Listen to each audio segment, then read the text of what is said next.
எல்லாருக்கும் வணக்கம். Welcome to our channel. இன்றைக்கி நம்ம சேனலில் என்ன பார்க்க போகிறோம் பார்த்தீங்கன்னா, நான் பார்த்த ஒரு படம் இப்போ தான் சமீபத்தில் பார்த்து முடித்தேன். என்ன படம்னு பார்த்தீங்கன்னா, குடும்பஸ்டன். இந்த குடும்பஸ்டனோட கதை என்னன்னு பார்த்தீங்கன்னா, இப்போ கடன் வாங்கியிருக்கிறவங்களோட நிலைமை எப்படி, இந்த கடன் வாங்கினா அவனோட நிலைமை எப்படி அப்படிங்கிறத இந்த படத்தை தெளிவாக சொல்லியிருக்காங்க. அவங்களோட நம்ம ஊரில் நடக்கிற நடப்புகளை அவங்க சொல்லியிருக்காங்க.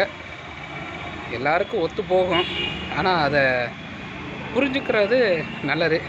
கடன் இல்லாமல் வாழணும் அப்படிங்கிறத இந்த படத்தை சொல்லியிருக்காங்க. என்னை பொறுத்த வரைக்கும் நல்லா இருக்குது. எல்லோரும் போய் பாருங்கள். அனுபவிச்சுட்டு சொல்கிறேன், நல்லா இருக்குது, போய் பாருங்கள். அதில் இந்த நெக்லஸ் டீம்லாம் இருக்கும் பார்த்தீங்களா, அவங்களாம் சேர்ந்துருக்காங்க. காமெடிக்கும் அவங்கள சும்மா வந்தாலே காமெடி தான், இருந்தாலும் கொஞ்சம் காமெடிகள் நல்லா இருக்குது. இடத்துக்கேற்ப ஒரு நல்ல கதைன்னு சொல்லலாம். அந்த மாதிரி நல்லா தான் இருக்குது. பர்சனலாக எனக்கு பிடிச்சிருக்கு.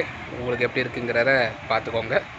குடும்பஸ்டன், அறிவு ஸ்டாலி. குடும்பஸ்டன் அதி புத்திசாலி. என்ஜாய்.